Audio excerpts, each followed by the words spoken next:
Good morning, everyone, and welcome. I'm delighted to have you here today. Today, we'll be discussing an important topic: clean equipment hold time. My name is Dr. S.K. Singh, and I hold a PhD in this field. In this presentation, we'll explore what clean equipment hold time means, why it's crucial, and how to manage it effectively. So, let's get started and look forward to a productive session together. Let's talk about clean equipment hold time. This term refers to the period starting right after equipment has been cleaned and continuing until we begin the next manufacturing step. It's really important because it helps ensure that the equipment stays in a suitable state for use. Essentially, it's about maintaining the cleanliness and quality of the equipment so that it doesn't compromise the product we're producing. Now, it's different from what's called dirty hold time, which is the time before cleaning actually begins. So, clean hold time is all about the period after cleaning, when the equipment is ready but still needs to be used within a certain time frame to ensure everything remains in optimal condition. Understanding and managing this time frame is critical because it helps us maintain product quality and compliance with standards. It's a key part of our overall quality assurance process, making sure that every step from cleaning to production supports the integrity of our final product. Let's talk about why clean hold time really matters in our operations.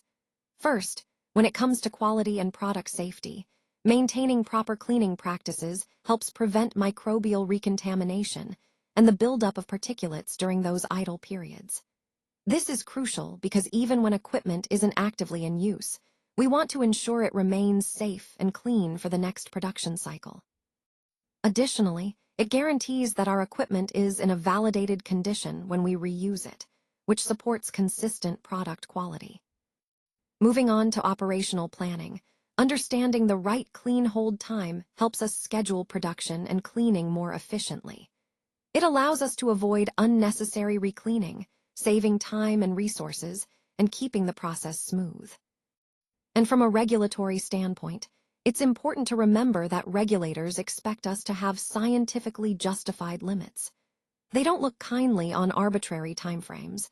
Instead, they want evidence-based decisions that ensure safety and compliance. All of these points connect back to our overall goal: ensuring safe, efficient, and compliant production processes by properly managing clean hold time. Let's take a closer look at some key regulatory requirements related to equipment cleaning and hold times. Starting with the FDA, under 21 CFR Part 211, it's essential that equipment is thoroughly cleaned and properly maintained to prevent any contamination. This means establishing clear procedures and ensuring they are followed consistently to protect product quality. Moving to the EU GMP guidelines, specifically Annex 15, they emphasize the importance of validating hold times, both for clean and dirty equipment. This validation needs to be backed by solid data, which helps demonstrate that the hold times are appropriate and do not compromise the safety or efficacy of the product. The WHO and PIC-S GMP standards also highlight this point, expecting companies to perform hold time validation and provide justified reasons as part of the cleaning validation lifecycle. This ensures a comprehensive approach to maintaining equipment readiness and product integrity. Finally, the ICH Q7 and API guidance underscore the need to protect clean equipment and justify hold times, especially when equipment is idle between batches. This involves documenting the rationale and ensuring that any hold times do not lead to contamination or other quality issues. Overall, these key references underline the critical importance of validation, documentation, and adherence to validated procedures across different regulatory frameworks. This consistency helps us safeguard product quality and ensure compliance in our manufacturing processes. When it comes to equipment handling, one of the key concerns is ensuring that our equipment remains free from environmental contamination. If equipment is kept in open conditions, it's much more vulnerable to contaminants like dust, microbes, and other environmental particles. That's why cleaning is so critical in these situations. Additionally, equipment stored in non-controlled environments, places without proper temperature or humidity controls, also pose a risk. These environments can promote microbial growth, especially if moisture or high humidity levels are present. Microorganisms thrive in such conditions, which can compromise the equipment's safety and integrity. Now, if we store equipment under protected conditions, say, in sealed or controlled environments, the risk of contamination is significantly reduced. In those cases, a specific clean equipment hold time, or CEHT, might not be necessary. However, it's important to note that justifying why a CEHT isn't required must be well documented and supported by the conditions of storage. This all ties back to the overall theme of ensuring product safety and quality.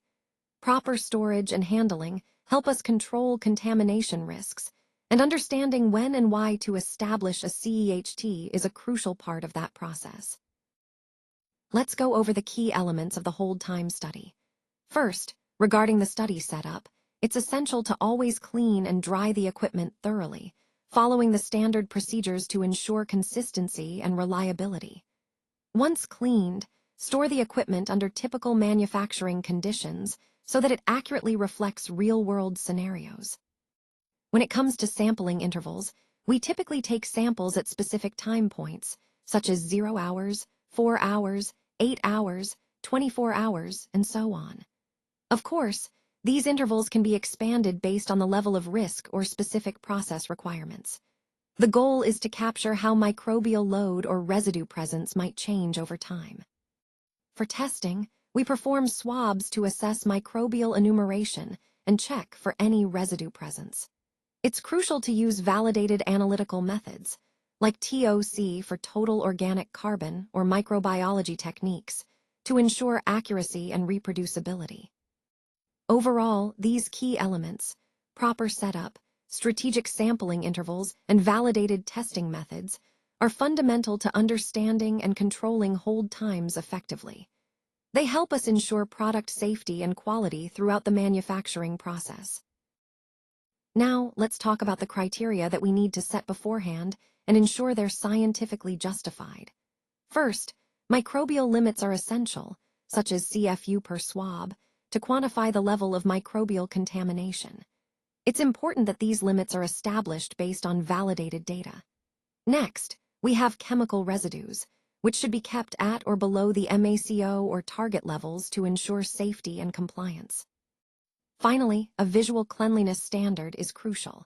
It's about making sure the surface looks clean and free of visible dirt or residues. For example, an acceptance criterion might be that the total aerobic microbial count stays below a validated limit, and there should be no excessive residues. This is often referenced in our SOPs, which guide how we interpret these results. Overall, the key is that these criteria must be predetermined, meaning we set them in advance, so our assessments are consistent, reliable, and scientifically justified. This approach helps us maintain high-quality standards and ensures patient safety. Now, let's talk about risk assessment and documentation. First, when we do a risk assessment, we need to evaluate the environmental conditions around us. That includes checking factors like temperature, humidity, and cleanliness. We also need to consider the type of equipment we're using and review any past issues or incidents that could influence our current process. The goal here is to identify potential risks early on and figure out how to mitigate them effectively. This step is crucial because it helps us ensure that every decision we make is based on a solid understanding of the environment and equipment involved. Moving on to documentation, this is where thorough record-keeping really comes into play. We need to document our protocols, raw data, and the rationale behind our decisions. This means clearly explaining why we set certain hold times and conditions, and how we validated them. It's also important that this documentation is integrated into our standard operating procedures, or SOPs, and incorporated into daily operations. That way, everyone is on the same page and understands the basis for our procedures. Finally, I want to emphasize that auditors are not just looking for arbitrary dates or numbers. They want to see justified, well-documented reasons behind every decision. So, Always remember to provide clear rationale and evidence to back up your protocols. That's what ensures compliance and confidence in our processes. Now, let's talk about some important SOP updates. We've added specific guidelines around hold time limits, and it's crucial to know exactly when recleaning is required to maintain compliance and product safety. Moving on to training, it's essential that both operators and QA personnel have a clear understanding of tracking procedures and control measures. This knowledge helps ensure everyone is on the same page and following the correct processes consistently. When it comes to monitoring, we rely on equipment labeling, logs, or electronic tracking systems.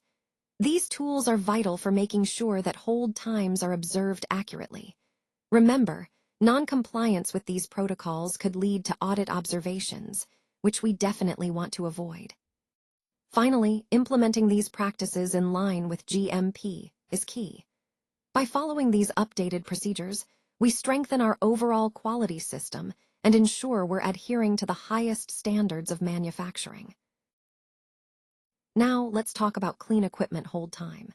This is a validated, justified limit, not just an arbitrary interval we set. It's based on scientific data and thorough analysis to ensure safety and effectiveness. Aligning with regulations like 21 CFR 211, EU GMP Annex 15, WHO PIC-S, and ICH is critical to staying compliant and maintaining high standards. Hold time studies are essential because they help us protect product quality and ensure we meet regulatory requirements. Without proper data, we can't confidently establish these limits. And of course, proper documentation and risk assessment are key. They provide the foundation for making informed decisions and demonstrating compliance. In summary, understanding and validating our hold times is vital for quality, safety, and regulatory adherence. This ties back to our overall goal of ensuring that every step in our process supports the production of safe, effective medicines. For further support, please don't hesitate to reach out. We're here to help you with any questions or additional information you might need. Feel free to contact us through the channels provided, and we'll be glad to assist. Thank you so much for your time and attention today. We appreciate your engagement and look forward to supporting your success.